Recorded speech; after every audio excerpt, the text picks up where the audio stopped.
What's going on, everybody? It's your boy J-Main back checking in with the people. Yes, FaceCam is here. I told you I was gonna bring the FaceCam out.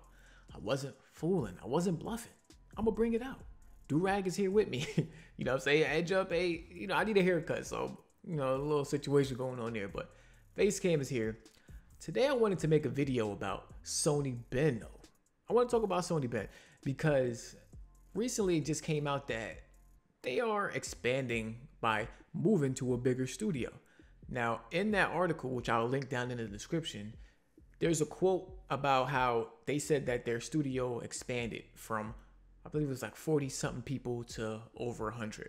Now, if you don't know, Sony Bend is making Days Gone, survival horror open world action game that many people, was like, okay, it looks pretty cool. But me personally, while I said it was cool, I'm like, what's going to make this game different from any other, mindless zombie game? And, they came out and said that, the game has a lot of interesting features with the bike, with the open world, with how many different ways you can go about doing stuff, and how they're not really zombies, they're freakers, and all this other stuff about what makes the game different.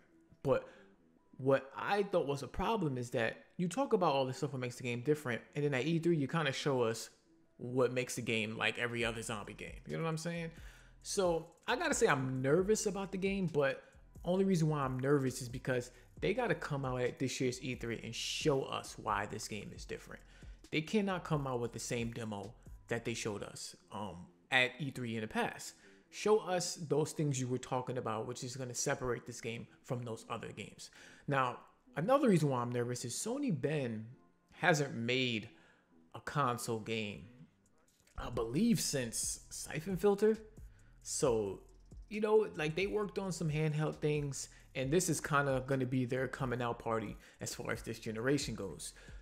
And a lot of times when studios aren't producing, quality games that make the companies money, they get shut down. And I wouldn't want to see that from this because I think this Days Gone game has a lot of potential, but they have to nail it. You know what I'm saying? I'm not going to sit here and be like, oh yeah, if they come out with a bad game that they should stay open. It's a business at the end of the day. We all want great games, of course, but it's also a business. And we can't expect, these studios to be staying around that aren't producing. So it's tough. It's tough, but I think they can make a great game, but they got to hit on all those cylinders that they talked about after E3.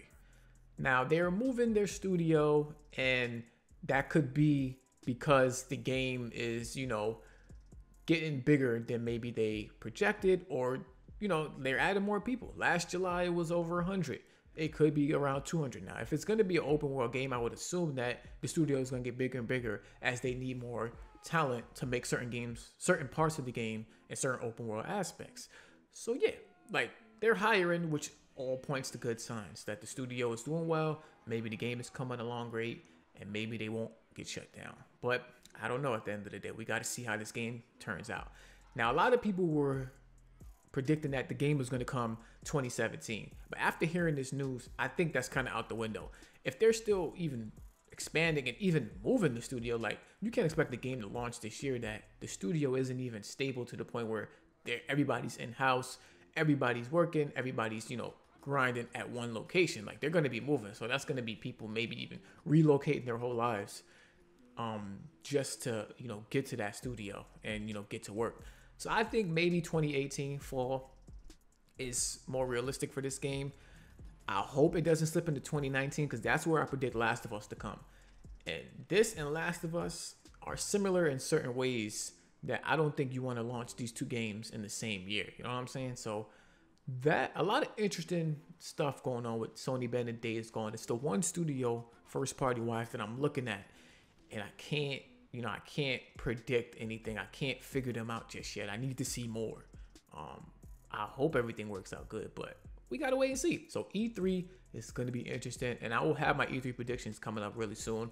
I'll probably just do one separate video for each of the big three, like Nintendo, Sony, Microsoft, or I might just do it all in one. It all depends on how I come up with different predictions and stuff like that. But let me know down in the comment section. Are you interested in Days Gone? If so, what caught your eye? What do you hope to see from this game moving forward? And yeah, what do you think they're going to show at E3? You know what I'm saying? So Let me know down in the comment section. Hit the like video. Hit the rate button. I'm sorry, stumbling in my words. Hit the rate button. Let me know thumbs up, thumbs down. Subscribe. I'm almost at 500 subscribers. Help your boy get to 500 subscribers. Hit that notification bell as well so you know next time I drop a video. But I'm out. Peace.